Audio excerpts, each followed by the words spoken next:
most new leaders come into leadership with that motivation, right? Like, we're going to do better than the last guy. We're going to make all these changes. The challenge is when reality starts to set in 60 days later and things start getting difficult. And this is, some people will call it the valley of despair. It's this period of informed pessimism where you realize now, like, this is actually what it's going to take. It's going to be harder than I thought. Like, I'm in the midst of all these emotions, and the challenge is in that phase. That's where most people fail.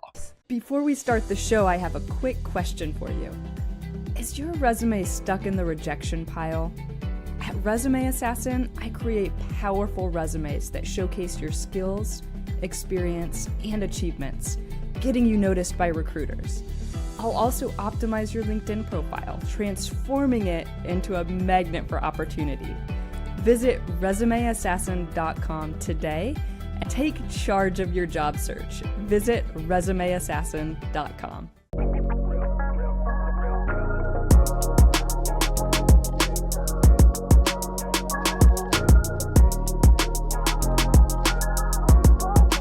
So before we get into the topic, I want to ask you a question that I ask all of my guests. In 10 words or less, what's the best piece of advice that someone has ever given you? Yeah, I love that question. I'll say this, and I think this speaks to anybody who could possibly be listening to your show, Mary. It's be kind to yourself. Or in other words, listen to how you talk to yourself. Those words have totally reframed and changed how I approach everything I do, and have been what changed the trajectory of my life. So those, I think, are the most important. That's the most important lesson anybody's ever taught me. Be kind to yourself. Pay attention to how you speak to yourself. Isn't that the truth? So today we're joined by a special guest who made the leap from Apache pilot in the U.S. Army to the aerospace industry, only to discover a major gap in leadership development beyond the C-suite. So we'll dive into the take charge of your growth, exploring how engagement drives workforce access. You know what? I'm going to do that over again because I'm like lightheaded today. So I do apologize if I'm not like 100% on my game. And it's Apache pilot, right? Yeah, Apache pilot. Yep. Apache. Okay. Yep. Yeah. I'm getting over a cold and I'm like, my head is like, ugh. This weather's doing the same thing to me, Dude, so I totally it's get crazy. it. So today we're joined by a special guest who made the leap from Apache pilot in the U.S. Army to the aerospace industry, only to discover a major gap in leadership development beyond the C-suite. We'll dive into take charge of your growth, exploring how engagement drives workforce success, the hidden forces shaping organizational culture, and a 3-part system that transforms frontline leaders. So you guys, I'm so excited to dig in today. And before we start, Craig, I have to ask, what was it like being an Apache pilot, and how did that impact your transition into the corporate world? Yeah, that's all I ever wanted to do, honestly, with my life. And I was a little kid, like I was when we would go on vacations, I would be most excited about going to the airport and flying on a plane. Like, I could care less about the beach, right? So I always knew, like, I guess a part of me always knew I wanted to be a pilot someday. And I just, ended up taking the military path to see that come to life. But yeah, I mean, it was incredible. It was such a fun, unique way to spend that part of my really entry part of my professional career, but it also taught me so many lessons in life and leadership that I've been really fortunate to be able to take with me and hopefully continue to use to help a lot of people. Can you talk to us just briefly about some of those lessons in life and leadership that you learned? Yeah, absolutely. One of the biggest things that we preach in the military, but, obviously, and if you've been watching the news lately, I mean, we're recording this towards the end of February, aviation's been a headline, unfortunately. Mm-hmm. But one of the biggest things we preach in aviation is preparation, preparation, preparation. It's all about practice. It's about how you prepare, because at the end of the day, being successful in the cockpit comes down to how you prepare yourself for that moment. And I mean, there's so many different principles you can take from being a pilot. That's the number one thing that really has come to drive my life and my leadership is if you want to be successful in the moment, it's not about just showing up. It's about how you show up and what you do or what you did before you show up that really counts. Yeah, it's interesting. My brother-in-law is an airline pilot, like a commercial airline pilot, and he talks to my husband and I all the time about all of the training and the preparation and everything that they go through. And Yeah. and I've asked him questions too because I'm a little bit of a timid flyer, I guess you could say. And I think that a lot of people are. So, I ask him all the time, okay, what are some emergency situations or, different things that you've dealt with? And it's actually relieving to hear him talk about, how he handles those types of emergency situations and just the extensive, like really overtraining that he gets as a pilot. So that Yeah. preparation piece is huge. Yeah, it's so true. I mean, one of the things that, we might get to later in the conversation, but I like to talk to leaders like what emergencies, quote unquote, could you see happening in your time as a leader, right? Like what tough conversations might you eventually have to have, or what confrontation might you have to have, or what difficult decisions might you have to make?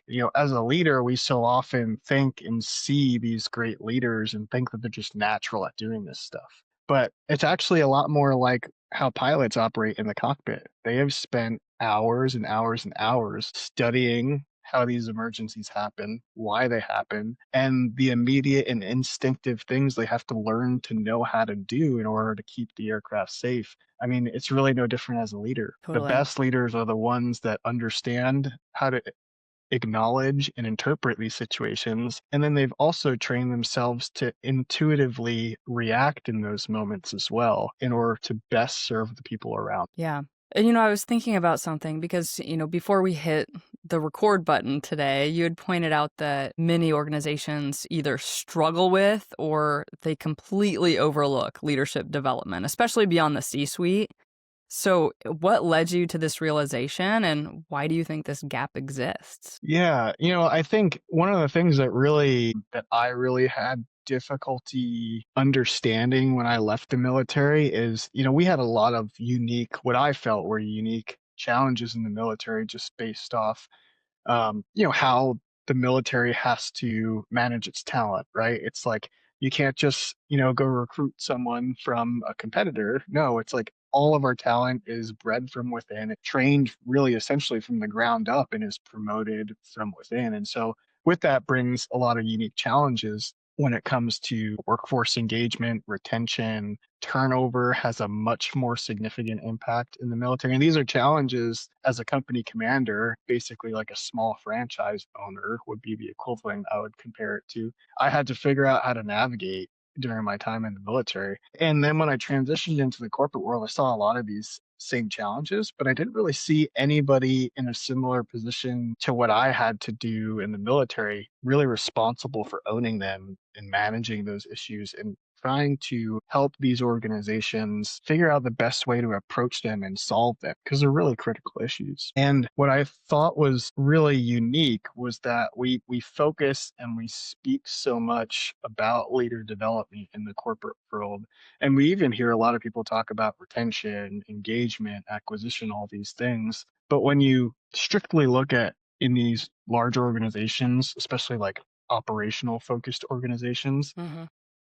usually a lot of those things aren't talked about. They might be talked about in the HR suite, but when you kind of go into the operation side of the business, like it's all about production, efficiency, cost savings, quality, safety metrics. And what really was amazing to me is there wasn't a link between the management and the strategic objectives of developing and promoting managers to the business outcomes. And that gap at that lower level was creating some systemic challenges that it just seemed like leaders were playing whack-a-mole with instead of Mm, actually taking a critical analytical view of and trying to approach it from a larger organizational leadership perspective. yeah. So how do you resolve that? What's the answer? So you see, these issues with leadership development and, people just maybe, companies just assume that they can step into these roles and they know exactly what the systemic challenges are and how to fix those. Yeah. But most people just don't. So how do you start to implement training programs around that? Yeah, I think the number one thing is there has to be a clear strategic purpose behind everything you do in business, right? For us in the military, as a pilot in the military, I always had a very specific, clear, tangible mission to go accomplish, right? If I didn't, well, there was probably a significant conversation to be had because we're typically putting our lives on the line in the military. And so that risk versus reward is it's a serious conversation. And so I kind of parlay that over to the business conversation because I think sometimes there are some things that we tend to do in business, especially when it comes to leader development, because we quote unquote think that's what's supposed to be done, or an organization has to have this because it's important, right? It's important we develop people, but we're not connecting these more tactical things, if you will, Yeah. training, courses, whatever it might look like, to business, like clear strategic business objectives. Now, to kind of bring that point home, I think when an organization understands the purpose leader development has in its organization, and then has a clear strategy to help leaders bring those objectives to fruition, see those objectives come to life, then everything starts to fall into place and you start to see the momentum. So I think the challenge is a lot of times organizations, they just don't have a link between what's going on tactically with leader Yeah. development, if it's even going on, and what leader development can actually strategically accomplish in an organization. The cool thing is, and I'm sure we'll kind of segue into this, is most of the time leader development is purposely being leveraged to give people the tools to either lead or manage effectively. Most Uh-huh. of the time, it's to manage effectively. So it's being done as a tool to help people up in the organization. I argue it should be the opposite, though. If we Okay. make it a tool to help these leaders serve down and engage the people that are working for them, everything starts to work a lot more smoothly and efficiently because all of the metrics we care about in business flow from that workforce engagement. Yeah.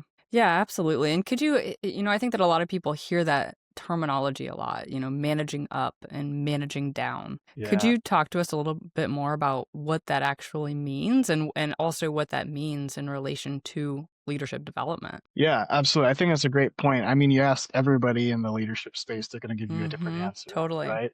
Yep. I think obviously there's several different ways you could skin the cat. What's the difference between leadership and management? What is leading up and managing down and all these kinds of things? Mhm. I think the easiest way that I've learned to explain it is you manage up and you lead down. What I mean by that is management is the administrative work you do in a management, supervisory, leadership position. It's the tangible work, the tasks you have to accomplish that are critical to what you do and what people above you need from you, right? Mhm. Leadership is a little bit different because it's the work, it's the soft work you're doing that no one's ever going to force you to do. And it's most of the time, 90% of it, it's what you're doing and what you're flowing beneath you so that everybody below you can do what they have to do to accomplish a collective mission, purpose, task, whatever it might be. So I know there's a lot of gray and there's always a lot of overlap between the two, but the biggest thing I've learned is no one's going to force you to lead, right? Your boss isn't going to force you to lead. His boss isn't going to force him to lead. People are always going to be over your shoulder asking you to manage. The challenge is it's the leadership stuff that actually is going to move the needle in the Yeah. long term. The management stuff's just going to get somebody off your back for the next couple hours. Totally. Yeah, so could you give us a really specific example of what, maybe what a really great leadership development tool would look like and, how that could be implemented or even how you've seen it implemented into an organization? Yeah, I think one of the things that I've kind of really that I speak a lot about and I'll do a lot of training and stuff on is this kind of more organizational bird's eye view of what leader development can be. And I kind of pull it from my experience as a professional pilot, but Mhm. really these are principles that if you look at any profession, they exist. And the whole idea is really grounded in this idea of or this concept of the change theory or the change model. And kind of what that is, whenever you enter into something new or something hard or something difficult, or I think working out, losing weight, anything like that, almost all of us, 99 people out of 100, are starting really motivated, they're excited, and they're committed, right? Like Yep, that's totally. why we're starting in the first place, right? It's this kind of short, depending what you're doing, it could be a week long, it could be 30 to 60 days, but it's this period of almost what a lot of people will refer to it as uninformed optimism, right? Like you don't really know what you're getting into, but you're excited. Yep. Let's go, right? Let's go to Yeah, the gym. Let's totally. run 6 miles today. Like we're going to figure it out. The challenge is what comes after that, right? So most new leaders come into leadership with that motivation, right? Like we're going to do better than the last guy. We're going to make all these changes. We're going to, it's going to be the great era of leadership in XYZ, right? The challenge is when reality starts to set in 60 days later and things start getting difficult. And this is, some people will call it the valley of despair. It's this period of informed pessimism where you realize now like this is actually what it's going to take. It's going to be harder than I thought. Like I'm in the midst of all these emotions, and the challenge is in that phase. That's where most people fail. Yeah. Most people give up on their weight loss routine. Most people give up on trying to quit smoking or quit alcohol because things get hard. And when things get hard, we don't rise to the level of our aspirations. We sink to the level of our habits. And so often our habits are defined by the relationships we have, right? That's why AA is so powerful for people that want to quit alcohol. It's not because they're teaching anything that you can't find anywhere else. It's because they're giving you new relationships. Mm. They're giving you relationship and community with people that understand the emotional journey you're going through. They could stand shoulder to shoulder with you as you progress through that journey so you can get through to the other side. I think what most leader development is missing is not great training. It's not teaching wonderful things. I mean, that's everywhere today. You could read thousands of books, go on LinkedIn. Most organizations offer this type of stuff. Mm-hmm. I think what it's missing is pairing that training with some mentorship and some community. Because when you put those three elements together, now all of a sudden you've created this three-pronged effort that maximizes your ability to get through that journey of change. Then what you see is these new leaders, instead of struggling in the midst of that quote unquote valley of despair, Mm-hmm. now they've got people to the left and right of them that they can lean on that are helping them figure out how to handle these challenging situations, that are helping them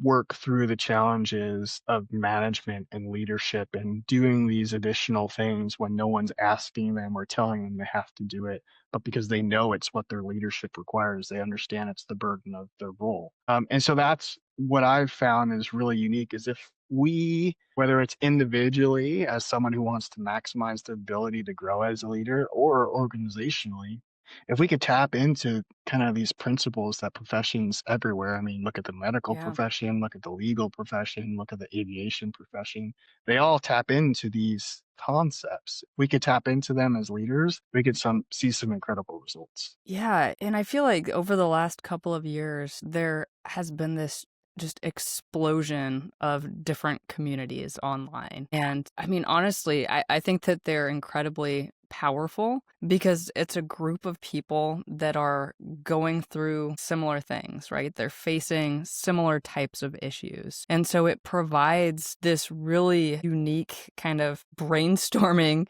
Yeah. session with very like-minded people who, again, are going through a lot of the similar things that you're going through so that you don't have to reinvent the wheel. Or even if you just need to, kind of have somebody to complain about something that's going on and maybe they've gone through that and they have the solution, to whatever issue that you're facing so that you don't have to feel like you get into that, really deep feeling of despair because you know that somebody else has gone through it and somebody else is there to support you. So I think really that's in the world of leadership development, I think that that's genius because I've spoken with so many leaders who, maybe they've been individual contributors or really, high top performers in their field for a really, really long time, but they don't quite have that leadership experience yet. And I think that you're absolutely right. Just like, with anything. And I've seen this happen, like you said, like at the gym or with somebody starting a new diet where you're just like, hell yeah, I'm going to lose 20 pounds. And then, Yeah, you know, a week later, a month later, it's like, okay, this is a lot harder than I thought it was going to be. And yeah, so it's kind of that accountability piece. And, but it's a step beyond that because it's a group of people who are going through the same things that you're going through and are willing and able to help you get past any type of situation that you might face as a leader. yeah, So exactly. talk to me a little bit more about this concept of really creating communities around leadership development. How do you foresee that happening and actually working and succeeding, especially with bigger enterprise organizations? Yeah, it's really hard. I think one of the hardest things for one, for us to realize how important, and then two, actually to leverage as we, ultimately embrace our adult lives is this idea of community. Because, I mean, if you think about it, our whole lives up until we graduate college and really beyond that, like community is essentially given to us. Like we kind of like I don't think most of us realize how important it is because it's just provided, right? Like school, sports, wherever you live is, typically some form of a community. And then next thing you know, you graduate college. And I think people that maybe move out of their hometown where they have a lot of existing relationships see this a lot. I've moved around a lot in my life because of the military. And, my wife and I were going through this now because we recently moved to Nashville. It's like, well, we don't have a community here. We're adults and we're trying to figure out how to make friends, meet new people, build our community and build our life in this area of the world. And it's really hard. I'll say, and you kind of hit to this, Hmm. Mary, is the beauty is that the internet is really starting to help us figure this out and make it easier on us. The biggest challenge, I think, is being super intentional and critical with the community that you put yourself into, whether it's Mm. leadership or something else, right? If you want to accomplish something difficult or hard, the best way to do that, like we talked about, is to get yourself around people doing those hard things and accomplishing those things. Now, the challenge sometimes is finding that community. A lot of times nowadays, unfortunately, it's getting monetized, right? Hmm. Which could be good and bad for several different reasons that we don't have to go down that rabbit hole today. But I think from an organizational perspective, most organizations are either one, they're large enough to create some semblance of a cohort or community on their own, right? It's as simple as just creating a recurring meeting, right? Sometimes. Hmm. And then fostering and having someone that understands how to create those relationships, foster those relationships. The second piece I would say is if you're in a smaller organization and you're a senior leader in an organization, look at the networks that your organization is part of and see if you can lean into those networks to create a cohort among like companies or partner companies where you can kind of create that cohort of junior leaders or new leaders to help lean on one another. So that would be, I would say, like tier number two. And then tier number three, I would say, is if you're either in a position where your company is so small where that's not really an option, or your company just chooses not to prioritize those kinds of things. I think that's where you understand these concepts and you start to figure out how can I leverage them as an individual. And yeah, it may be, choosing to invest a little bit into your own growth, but think about it as an investment, not as a cost, because as you get around people that make you a better person, that make you a better leader, that push you to do hard things and help you accomplish greater things, just think about where that's going to put you a year from now, Yeah. maybe a different role, right? Where that might put you 5 years from now. Think about the relationships and the network you're going to build and the opportunities that might bring. The biggest advice I would give to someone that's in that position where it might be a little bit more difficult is choose to see it as an investment. You're investing into yourself, you're investing into your growth. You're investing into your future. And the best way to do that is to invest into the relationships that you're surrounding yourself. Yeah. Yeah, absolutely. And I couldn't agree with you more, honestly. And I think about this piece of just kind of the engagement piece of building a community. And you've said yourself, engagement is the most critical factor Yeah. in workforce success. And I think that that could go for, like you said, current leaders, aspiring leaders, whoever it might be. Because what I've seen is just, if you don't have that sense of community within your company or even outside of your company within some sort of a community, you start to feel a little bit disengaged. And then when you're disengaged, then you become unmotivated, you become unsatisfied, you become unhappy, all of these things. So, I mean, what steps could somebody take to create a more fulfilling and impactful experience for themselves? Yeah, no, I think that's great. And the unique thing is we can practice all these principles on ourselves before Totally. we try to use them on someone else, right? If you can't figure out how to motivate number one, the person you're looking at in the mirror, it's probably going to be really hard for you to motivate somebody else that's standing in front of you. So that's probably one of the most important things I'd suggest. I think there's two things to inspiring and creating engagement, whether that's personally, whether that's in your family, whether that's in your community or your work community. Number one, there has to be clarity. And number two, there has to be something significant that you're working towards. So I always like to kind of talk about this in the context of mission statements because it's something that the corporate world has kind of taken and ran with, but a lot's gotten lost in translation from how mission statements are actually used in the military. When we talk about mission statements in the corporate world, a lot of times, even if you just kind of look up examples, it's typically like they're these short, they're punchy, they're really aspirational. They're almost like brand statements, right? They're these aspirational, maybe put a quote on the wall kind of thing. But if you really look at it from the context of what is this, if I worked at this company, what is this telling me to go do? It's really, really, there's not much clarity to it, right? It's like, we're going to save the world. Okay, how? When? Right. Why? Right? Like, what? So it's really hard to create engagement with something that's super fuzzy, not super clear like that. Here's what I would recommend. If you want to create engagement, leverage a mission statement that's very, very clear. It clearly defines what it means to win and what it means to lose, what you have to do to win or lose, and why it's so important that you win or don't lose, right? If you could create these three things and then you communicate it every day, all the time, everything you do is clearly falls under the umbrella of that mission statement, all of a sudden it's almost like playing a game, right? People are going to be Mm-hmm. like, "Oh, I get what we're doing here. Like, this makes sense. Like, we are going to win this game, right? Like, I exist to run the football into the end zone. Just that's my whole reason I exist in life, right? I exist to hit a home run. I exist to put the puck in the net, right? So it's in a way it's kind of gamifying life or work or Yeah. whatever it might look like. But when we learn how to do that, we create purpose, and purpose is what people engage with, right?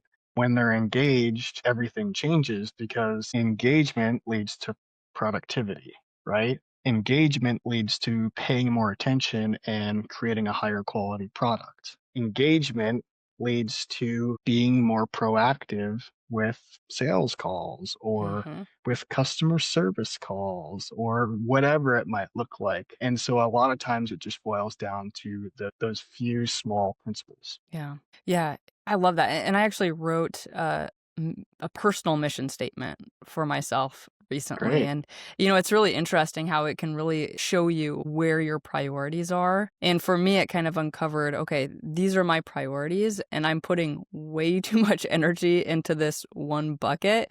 And I need to start spreading my priorities or spreading my energy and my time around to these other types of priorities. But it's super motivating. And if you do it and write a mission statement for your company, it can, like you said, it can lead to clarity and it can lead to fulfillment and purpose and all of these things. Yeah. Yeah. I think it's super powerful from like a business perspective. A lot of people are afraid to put like revenue numbers or Right. business goals up in front of everyone. My argument is why? Like, why are Right. you afraid to do that? Manifest Right? that. Like, Yeah, if you want to grow your business by 10%, get everybody on board for totally. that mission and give every single person a clear, actionable, measurable task that connects to growing the business by 10% this year. And watch, you're going to grow by more than 10% if you Yep. do that. Yep. Get everybody on board. Exactly. So Yeah. giving those tools to the people on the front lines of your organizations, the new leaders, or if you're entering into leadership, understanding how to leverage those tools to create that purpose and level of engagement on your team, you'll really stand out really Yeah. quickly too. So your lead like a pilot system is designed to transform leaders and workforces. So can you break those three components down just a little bit for us and how really anybody could apply those? Yeah, absolutely. Well, it kind of, like we talked about, it kind of comes from this idea of what does it look like to treat something like a profession, right? Like, how do doctors go through medical school and then into residency and then become these highly sought after surgeons? Or how does a lawyer go through law school and then pass the bar and then become a practicing attorney? Or how does a pilot go through flight school and then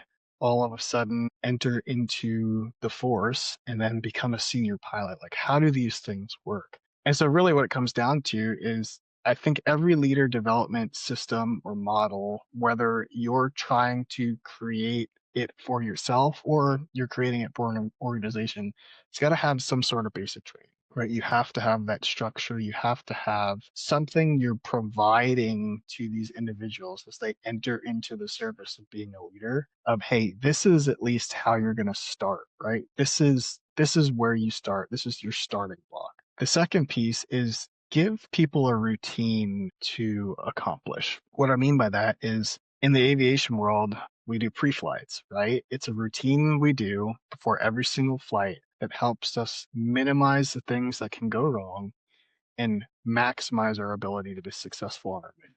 Well, why don't we utilize that in our weekly routine as a leader, right? So something Mhm. like that. Like, what are the Yeah. things? What are the different tasks, not as a manager, but as a leader, someone can check off each and every week so that they're providing that purpose, providing that clarity, over communicating the things that they need to communicate and push down across their formation or their organization in order to give every single person on their team all the knowledge, all the resource they need to go win their mission for that week, right? Or But month yeah. or day, whatever it looks like based off the frequency of your organization.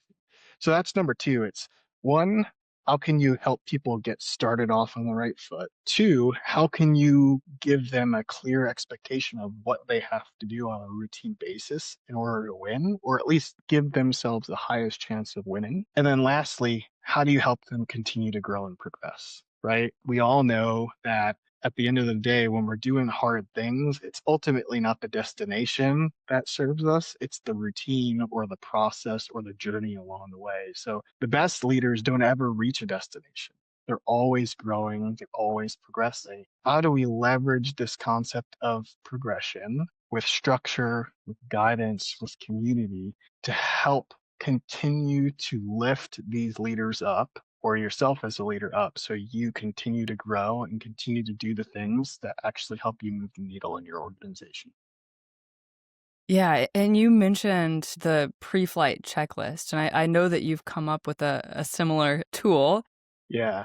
Could you tell us just a little bit about that? I mean, what are some of the key items on that checklist, and how do they truly set someone up for success? Yeah, we've hinted at a lot of the different things that Yeah. I explore in the checklist I created, but I really break it down into five categories. Mhm. It's mission, it's emergency actions, it's doing your pre-flight aircraft checks, it's crew responsibilities. So that's this idea of, before you get in the cockpit, every single flight, you're going to sit down and talk with your crew about who's doing what, when, where, why, and all the different tasks. So that's obviously critical as a leader on a team. And the last one is arguably the most important. It's this concept in the military we talk about fighter management. Last thing you do before you get in the aircraft is you're supposed to ask yourself and your co-pilot, hey, am I ready for this mission? Did I get sleep?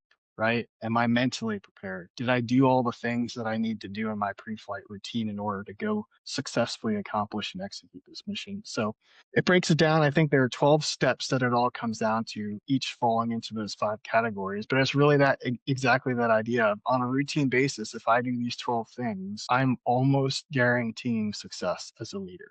So if you take that and you can download the checklist at operationlead.com/checklist, check it out and yeah, use it as best Awesome. you can. Yeah. So last question here. I'm curious, what's one small leadership habit or maybe even just a mindset shift that anyone, like regardless of their title, could adopt today to really start making a bigger impact in their workplace? Yeah, I'll close out the episode just how we started it. Your leadership all hinges on your ability to lead yourself, and your ability to lead yourself hinges on your ability to control your thoughts, to control how you talk to yourself, to lift yourself up, and to give yourself the opportunity to be the best version of yourself. Each and every day, you put yourself in front of other people. And that all comes down to the voices in your head, how aware you are of them, what you let them to say, what you let them to speak into yourself, and how you let that dictate how you live your life. Love it. Craig, where can we find you on social media? Yeah, check me out on LinkedIn. If you look me up, Craig Coyle, you should be able to find me pretty easily. Or if you can't find me on LinkedIn for some reason, just come visit us at operationlead.com. Awesome. Thanks so much for coming on today. Thanks for having me. Thanks for listening. I will be releasing episodes every Monday, so be sure to subscribe on the platform that you are watching this, give it a 5-star review, and we'll see you next time.